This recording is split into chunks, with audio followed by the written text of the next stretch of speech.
4 o'clock in the afternoon and the car park is already full, so I'm not sure where everyone's going to be parking for the new Gate Mall.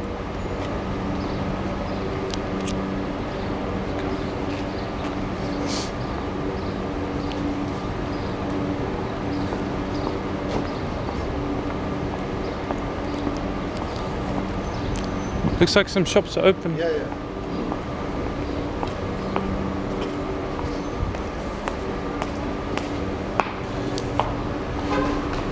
I think some local ladies. Someone's doing that chai.